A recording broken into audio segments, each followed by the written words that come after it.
everyone. Thank you for being here today. My name is Jessica Casanova, and I work with Granite Healthcare Solutions. Today's training is focused on a topic that is not only essential but deeply impactful: abuse prevention, intervention, and behavior management. Whether you're on the front lines of care or in a leadership position, each of us plays a crucial role in creating a safe, respectful, and supportive environment for the individuals we serve. This training will provide you with the tools and strategies to recognize early signs of abuse or concerning behaviors, understand proactive intervention techniques, implement behavior management strategies rooted in dignity and person-centered care. The goal isn't just compliance, it's creating a culture where safety, respect, and proactive care are the foundation of everything we do. Before we dive in, let me walk you through today's agenda so you know what to expect. We'll start with a brief introduction to the training. I'll share why this topic is so critical and how it connects to the care we provide every day. Next, we'll discuss staff's role in creating a culture free from all forms of abuse. This includes focusing on preventing resident-to-resident physical abuse, which is something that doesn't always get the attention it needs but is incredibly important.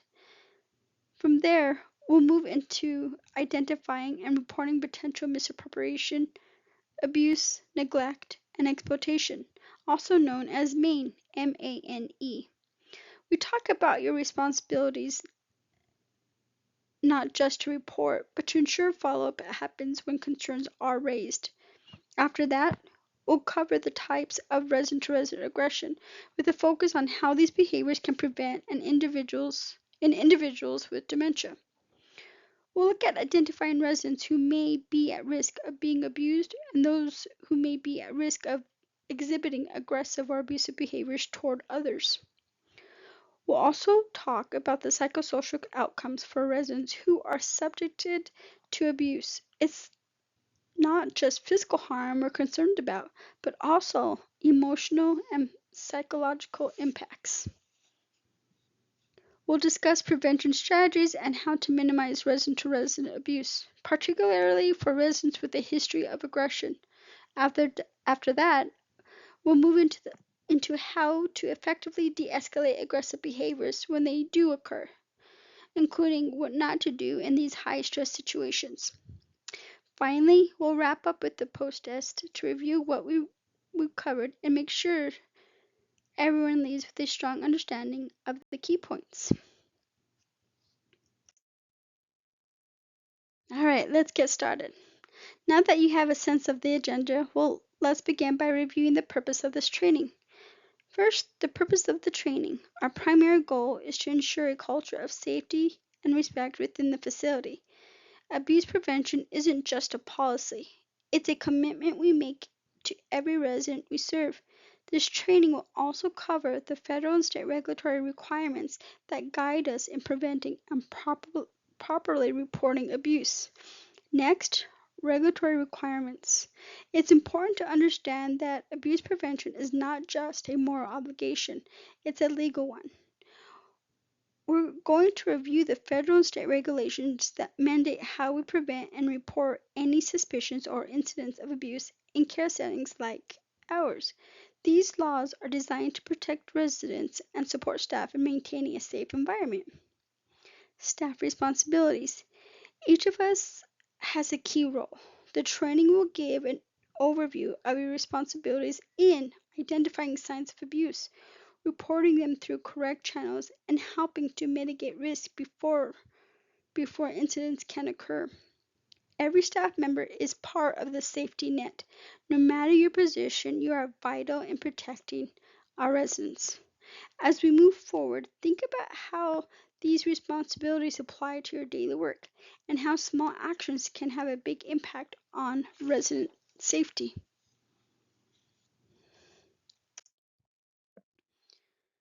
As healthcare professionals, protecting your residents' rights your residents' rights isn't just a moral duty, it's also a regulatory requirement. CMS, the Centers of Medicare and Medicaid Services, outlines specific regulations that we must follow to ensure every resident's safety, dignity, and well-being.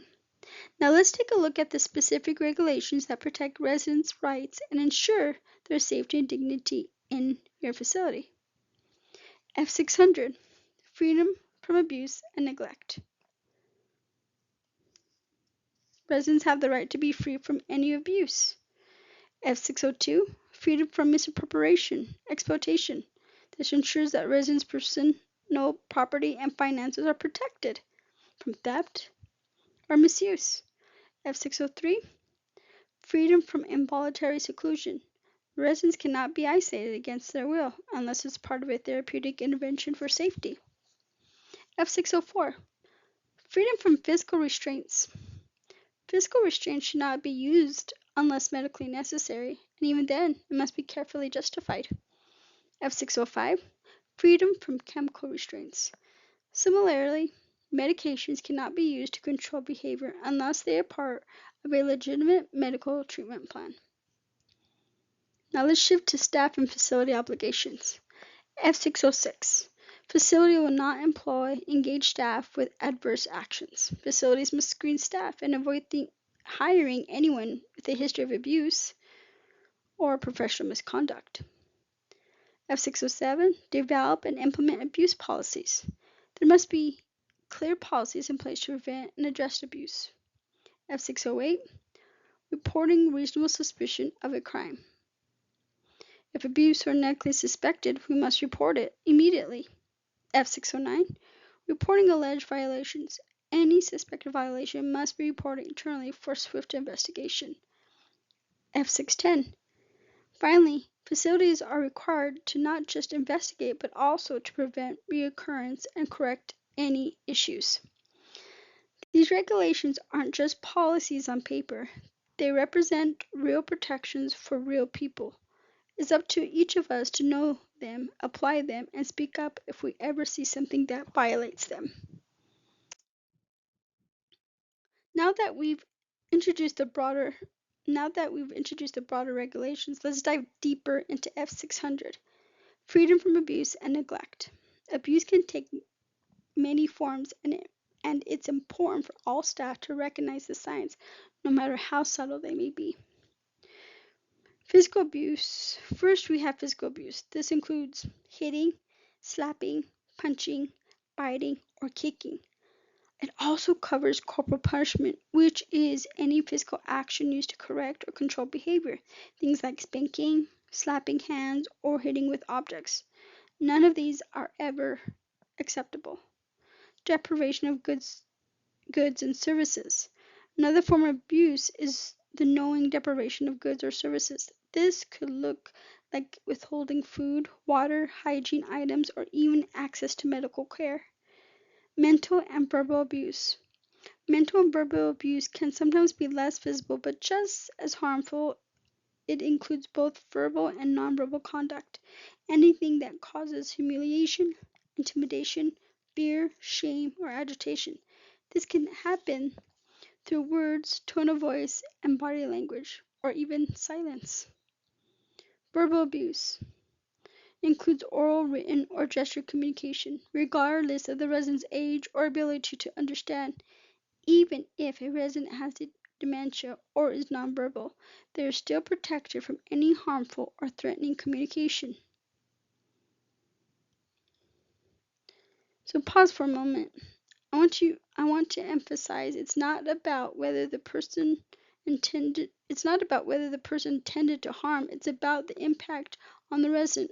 Our duty is to ensure a safe and respectful environment for everyone in our care.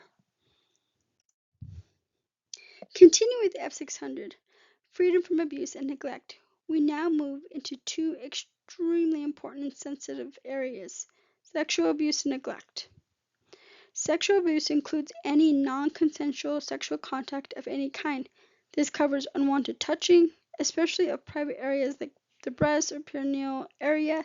It also includes sexual assault, forcing someone to observe sexual acts or taking sexual explicit photographs. It's important to understand that non-consensual doesn't just mean someone says no, it also means if a resident lacks the cognitive ability to consent. For example, if they have advanced dementia, any sexual contact is non-consensual and therefore abuse. Now moving to neglect. Neglect happens when a resident's basic needs like food, water, hygiene, or medical care are not met, either knowingly or because staff should have known better. Even if it wasn't intentional, if a reasonable person would have seen the risk, it still counts as neglect. Along with freedom from abuse and neglect, residents have additional rights that protect their personal property and personal freedom.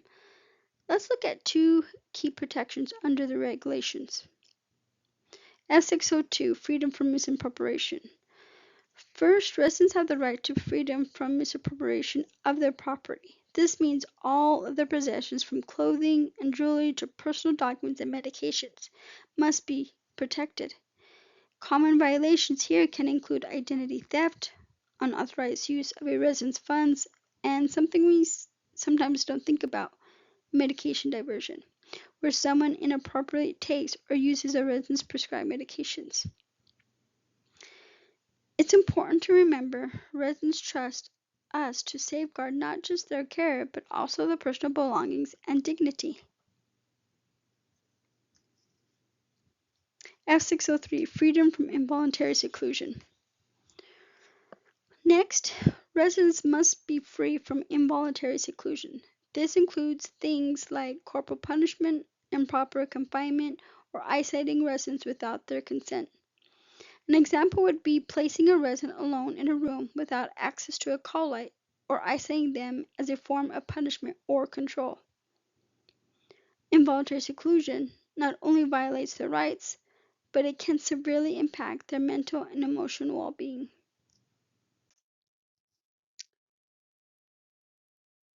F604 and F605. Next, we'll discuss two critical protections for residents regarding the use of restraints, both physical and chemical. It's important to understand when restraints are not allowed and the very limited situations where they might be justified. Under F604, residents must be free from physical restraints unless absolutely necessary. Restraints cannot be used for staff convenience or as a method of discipline. It is also prohibited to use restraints just to control a resident's movement. For example, tying someone to a chair to prevent them from getting up.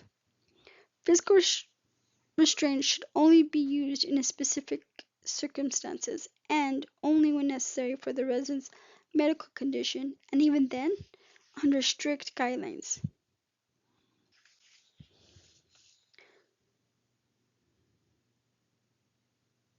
Medications must be used only to treat and diagnose medical condition and must never be used for discipline and convenience.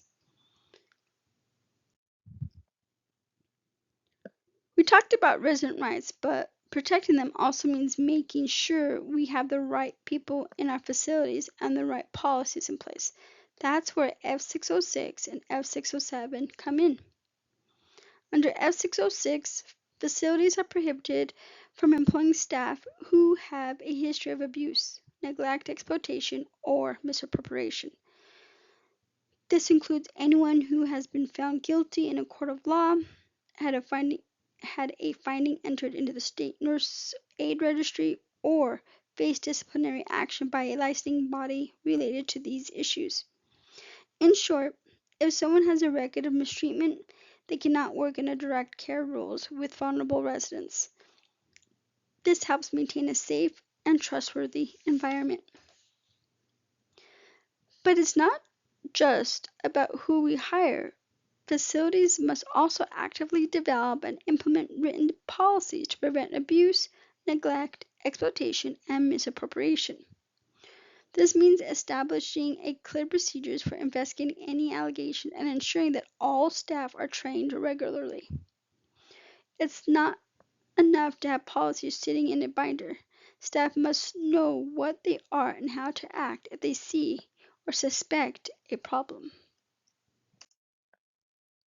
Now let's move into F608, which focuses on an incredibly important responsibility, reporting the reasonable suspicion of a crime. Facilities must not only recognize crimes, but also act swiftly and appropriately. Establish and implement policies and procedures. First, facility must have a clear written policies and procedures for reporting crimes.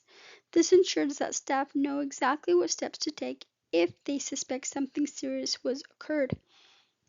Notifying covered individuals. Next, it's important that covered individuals like administrators, nursing staff, and other key personnel are notified of their obligation to comply. Everyone needs to know this is a shared responsibility. Reporting timeline. Timing is critical. If an event results in serious bodily injury, it must be reported immediately, but no later than 2 hours after the suspicion arises. If there's no serious bodily injury, the report must still be made, but within 24 hours.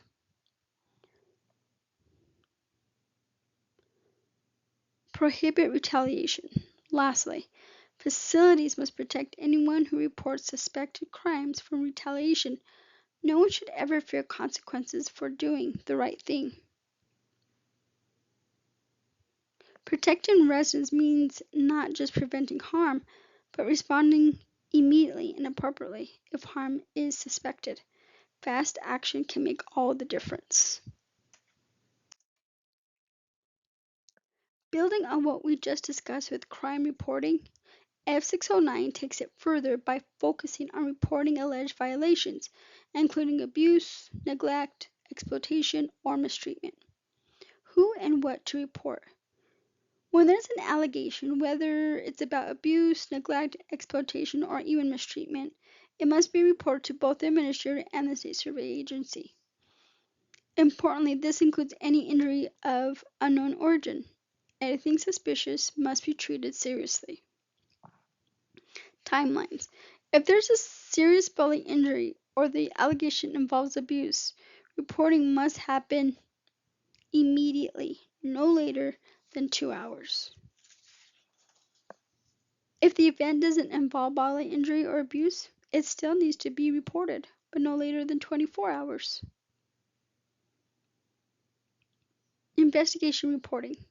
Facilities must report the results of investigations within 5 working days of the incident. If the allegations are verified, corrective action must be taken immediately. Follow-up obligations. And remember, it's not just about submitting a report. Staff have an obligation to make sure reports of abuse are properly followed up on. This isn't just paperwork. Timely and complete reporting protects residents, holds the facility accountable, and ensures transparency. Every allegation deserves to be heard, investigated, and resolved. Once an allegation is reported and an investigation is launched, F610 outlines what must happen next, ensuring compliance and, most importantly, protecting residents during and after the investigation. Thorough investigation. Facilities are required to thoroughly investigate all alleged violations, not just a surface review, but a complete, documented investigation process. There must be evidence that every allegation was taken seriously and investigated properly. Protect during the investigation. While the investigation is happening, the facility must take steps to prevent and further potential abuse, neglect, exploitation, or mistreatment. This means separating staff if necessary, increasing supervision, or putting safety plans in place to protect the resident. Corrective action if verified. If the investigation verifies that a violation occurred, corrective action is mandatory. This could involve anything from disciplinary action to policy changes or retraining, whatever is necessary to prevent it from happening again. Investigating isn't enough on its own. Protecting residents during the process and fixing verified issues are non-negotiable. F610 ensures accountability at every stage. Up to now, we've focused on what we must do to prevent abuse and neglect, but it's equally important to understand why, because the consequences for residents are serious, sometimes devastating. Physical injuries, abuse and neglect can cause physical injuries, bruises, fractures, head trauma that are sometimes mistakenly attributed to accidents or aging, chronic pain. They can also lead to chronic pain or worsen existing medical conditions, complicating a resident's overall health. Increased hospitalization. Residents who experience abuse are more likely to end up hospitalized or rehospitalized, increasing the risk of further decline. Delay in recovery. We also see delays on recovery or a decline in functional status. Residents lose mobility, independence, and quality of life. Fear, anxiety, hypervigilance. Fear and anxiety are common. Residents may become hypervigilant, always on edge around staff or other residents. Depression and withdrawal. Many withdraw from social activities they once enjoyed, leading to isolation and worsening mental health. Sleep and appetite disturbances. Sleep problems and changes in appetite are also warning signs. Residents might sleep too little, too much, or stop eating properly. Loss of trust. These are not just risks, they're realities. Every action we take or fail to take can have lasting consequences on a resident's health, dignity, and even their life. Feelings of hopelessness. Residents can feel helpless, ashamed, or humiliated, emotions that severely damage their self-worth. PTSD symptoms.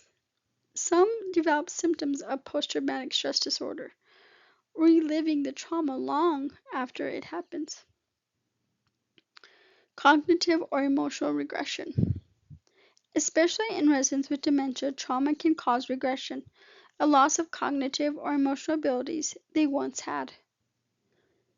Increased elopement or refusal of care. Residents may try to leave the facility or refuse care altogether, behaviors that are their way out of trying to protect themselves. Higher mortality rates. And ultimately, prolonged neglect or unaddressed abuse is associated with higher mortality rates. Residents can die earlier because their needs weren't met. This brings us to one of the most important points in this entire training. When should you intervene if you witnessed abuse? Immediately. The answer is simple. Immediately. Not later, not after your shift. The moment you witness something, you act. Abuse can happen between anyone. Abuse doesn't just happen to staff, to resident. It can happen between residents, staff, outside providers, volunteers, visitors, or even family members. Sometimes residents who have dementia may act aggressively toward others, even if it's not intentional. It is still considered abuse, and we must intervene and report it. Our responsibility. As caregivers and advocates, we have a responsibility to protect every resident. This means creating and supporting a culture where mistreatment, abuse, neglect, and exploitation are never ignored or minimized. Preventing abuse isn't just about policies and reporting. It's about creating a culture where abuse is never tolerated and where residents feel safe every day. Role of leadership and staff. First, leadership and staff together must actively promote a culture of zero tolerance for all forms of abuse, and that includes resident to resident abuse. It's not enough to react after the fact. We must set expectations from the beginning. Staff attitudes, languages, and responsiveness. The attitudes we bring to work, the language we use, and how we respond to residents and each other. These shape the environment. Residents pick up on whether they're respected and protected. Responsibility of every team member. Finally, it's not just management's job. Every team member has a responsibility. We must be vigilant in identifying and reporting any signs of potential abuse, and we must mitigate risk before harm occurs. Culture isn't built every night, it's created moment by moment in how we treat our residents and each other. Everyone in the room plays a role in keeping our facility a safe and supportive place to live and work. To create a culture free from abuse, we must also talk about accountability. Every staff member, regardless of role, shares responsibility for keeping residents safe and respected. Uphold zero tolerance. First and foremost, we must uphold our facility's zero tolerance policy on abuse. No exceptions, no excuses. Be accountable for our actions. Each of us is personally accountable for our behavior, how we treat residents, how we treat coworkers, and how we handle concerns. Report transparently. If you see concerning behavior or suspect abuse, report it transparently. There's no room for secrecy or cover ups when it comes to resident safety. Intervene when necessary.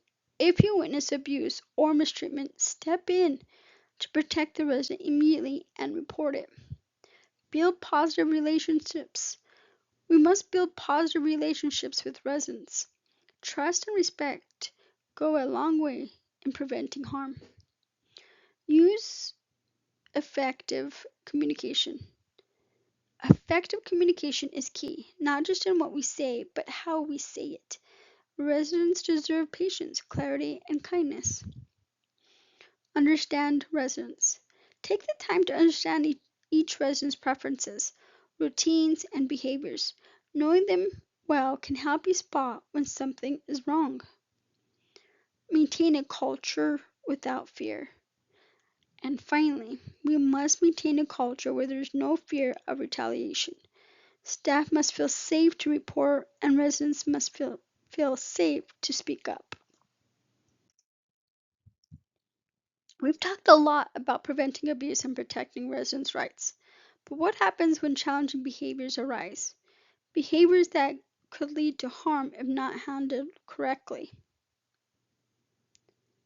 This next section, Behavior Intervention and Management, focuses on how we can safely and respectfully respond to residents' behaviors that are difficult or risky. The goal is to understand the behavior, not just to react to it, and to use interventions that are supportive, not punitive.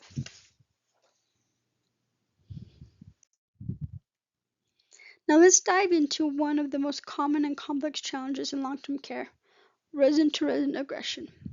Understanding the causes and learning how to prevent incidents is key to maintaining a safe environment for everyone. Common causal factors. Many aggressive behaviors are linked to cognitive impairments like dementia or traumatic brain injury, TBI, which affect impulse control. Environmental factors like overstimulation, overcrowding, and high noise levels can also increase aggression risk. Emotional distress triggers. Fear, confusion, anxiety, and paranoia are strong emotional triggers when residents feel emotionally unsafe. It can escalate into aggressive behavior even if they don't fully understand their actions. Risk identification and vulnerability. Identifying high risk residents. Residents diagnosed with dementia, schizophrenia, bipolar, or PTSD are more prone to aggression. Those with history of violence or previous aggressive incidents are also considered higher risk. Vulnerable residents. On the other side, residents with limited communication abilities, frail physical conditions, or cognitive impairments are more likely to become victims of aggression. Finally, prevention. Preventative strategies. Prevention starts with environmental modification, reducing noise, preventing overcrowding, and creating calm spaces. Personalized care plans and meaningful activities help residents stay engaged and less agitated. And most importantly, monitoring interactions and responding early to signs of distress can prevent an escalation before it even happens. When a resident becomes agitated, how we respond can either help calm the situation or make it worse. This slide outlines effective de-escalation techniques, simple, powerful strategies we can all use to safely manage agitation and prevent escalation. Use calm, reassuring communication. Speak in a low, steady tone. Avoid raising your voice, even if the resident does. Keep language simple and clear. Don't overload with explanations. Most importantly, validate their feelings. For example, I can see you are upset and I want to help. Respect personal space. Stay at least 2 arms length away unless safety requires getting closer.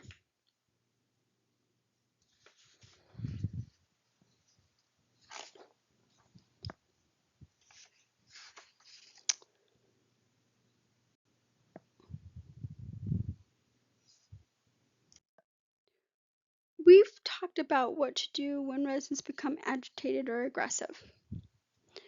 But just as important is knowing what not to do. Sometimes well-meaning actions can actually make the situation worse if we're not careful. Don't ignore or downplay the behavior. Every incident must be taken seriously, even if there's no visible injury. Ignoring it risks future harm. Don't physically insert yourself without a plan. Jumping between residents can escalate the situation and put you at risk. Always have a strategy or seek help before physically intervening. Your, your posture matters. Stay open and relax. Mirror calm energy. Watch closely for signs of escalation like clenched fists or increased volume. These are early warning signs. Use person-centered approaches. Tailor your approach. Refer to the resident's history, preferences, or routines. Maybe music, sensory activities, or memory triggers have worked before. Redirect or distract. Gently shift the resident's focus. Offer a walk and snack and familiar object. Can you help me with something over here? Distraction can break the cycle of agitation. Avoid power struggles. Don't argue or correct irrational statements. Use agree and redirect. Allow time to vent or process. Sometimes the best intervention is quiet presence. Give residents time and space to work through their feelings without rushing. Ensure environmental support. Remove triggers, lower loud TVs, adjusting lighting. Move the residents if necessary. Don't yell or use aggressive commands. Loud voices and harsh commands can usually escalate agitation, especially in residents with dementia. Don't shame or scold residents. Even if someone was aggressive, shaming them violates their dignity and can worsen behaviors. Always approach with respect. Don't walk away without reporting. If you see something and don't report it, you leave residents at continued risk. Reporting protects everyone. Don't assume it's normal dementia behavior. Just because a resident has dementia doesn't mean aggression is normal. Behavior should always be assessed and care plans adjusted. Don't allow witnessing residents to go unchecked. Residents who see aggression can be traumatized too. They may need reassurance or intervention afterward. Don't wait to document. Documentation is key. Delays can lead to missed details and make follow-up or legal defense harder. Don't neglect environmental triggers. If we don't address what in the environment caused the aggression, like noise levels or room layout, is likely to happen again. Handling a resident's behavior, especially aggressive or challenging ones, can be stressful. That's why practicing rational detachment is critical for protecting both the residents and ourselves. What is rational detachment? Rational detachment means staying calm and professional even under stress. It's, it's about not taking behaviors personally, remembering that acting out is often a symptom of frustration, confusion, or illness, not an attack on you. Recognizing boundaries. It also means recognizing that while we care deeply about our residents, we can't live their lives for them or solve every problem, and that's okay. Control your response. When a resident acts out, it's important to control your response. If you stay calm, it helps to de escalate the situation. If you react emotionally, it can escalate it. Professional attitude. Maintain a professional attitude, respond thoughtfully, not reactively. This helps you manage the situation effectively without adding fuel to the fire. Engage in self care. And don't forget, self care matters. Find ways to release the stress and negative energy you absorb during the day, whether it's a walk, a few deep breaths, or a good conversation. Make time to reset.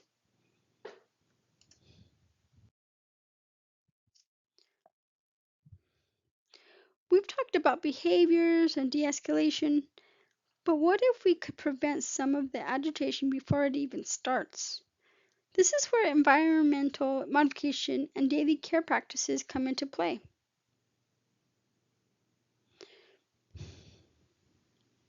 Environmental modifications.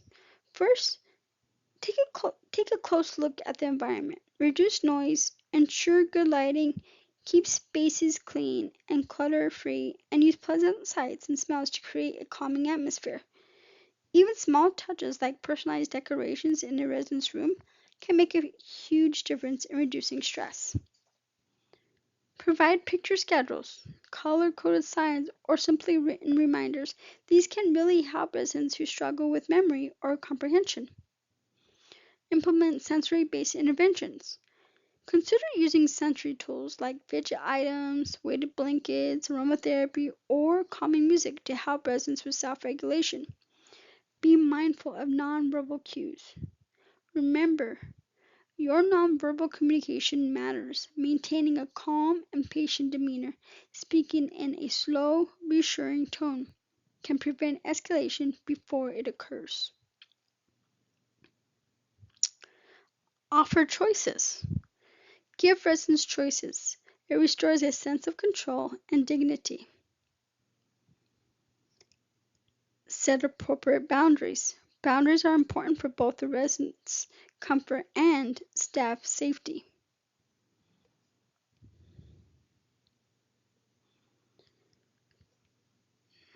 Continuing with environmental modification and care practice beyond the physical environment, our daily interactions and care routines have a huge impact on reducing stress and preventing behavioral challenges. C- Consistency, routine, and redirection con- establish consistency and routine. Residents feel safer and less anxious with a predictable daily schedule. Use redirection techniques. Provide praise and positive attention. Positive social interaction daily reinforces good behavior and builds trust. Engage residents in cooperative problem solving. When residents feel heard and involved in solutions, they're less likely to act out. Involve residents in meaningful activities. And finally, keep residents meaningful engaged in activities they enjoy, whether it's gardening, music, or crafts. It's not just about keeping busy, it's about staying connected and purposeful.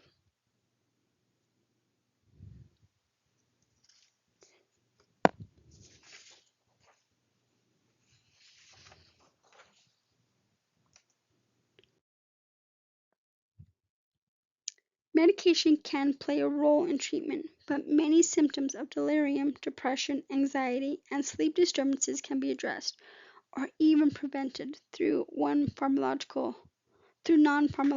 interventions. These approaches are often safer and more sustainable for our residents. Delirium. For residents experiencing delirium, focus on correcting sensory deficits, making sure hearing aids and glasses are available and functioning. Create a calm, predictable environment to reduce confusion. Reassure them frequently and orient them to time, place, and person to maintain connection to reality. Reflect their emotions back to them so they feel understood. Encourage pleasurable activities they enjoy and increase socialization to prevent isolation, which can worsen depression. Anxiety. When working with residents who have anxiety, use calming tools. Music and dim lighting can create a soothing environment. Sleep patterns. For sleep issues, bright light during the day helps regulate their internal clocks. Ensure a quiet environment at night and dim lights to promote sleep. Encourage residents to stay active during the day to naturally induce nighttime tiredness.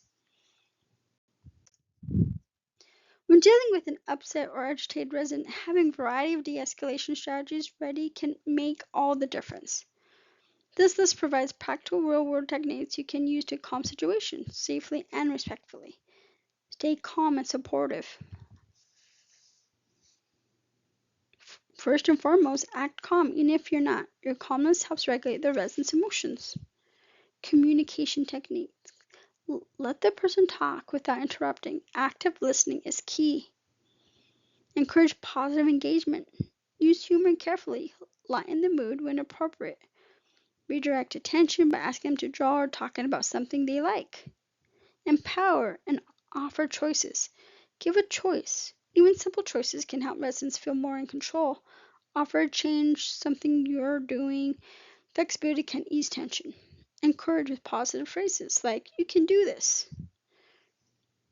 Remind them of something amazing they did before. Positive reinforcement builds confidence.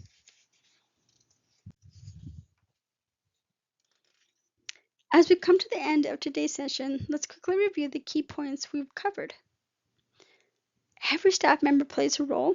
First and most importantly, every single staff member, regardless of title or position, plays a role in maintaining a safe, abuse-free environment.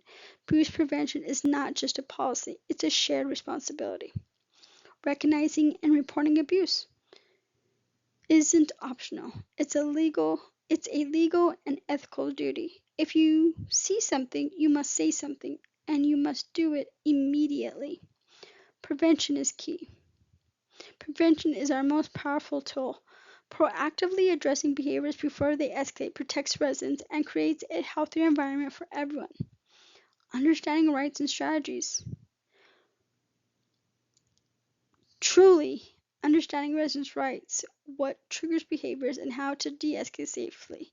These are essential skills. They are just as important as a clinical care when it comes to protecting and empowering residents. Thank you for your time today, and here is the contact information for Kaylee, our consultant and CEO of Granite Peak, and here's my information as well. If you have any questions, need support, and want to continue the conversation beyond today's training, please let us know. We're here to help. Thank you, and have a good day.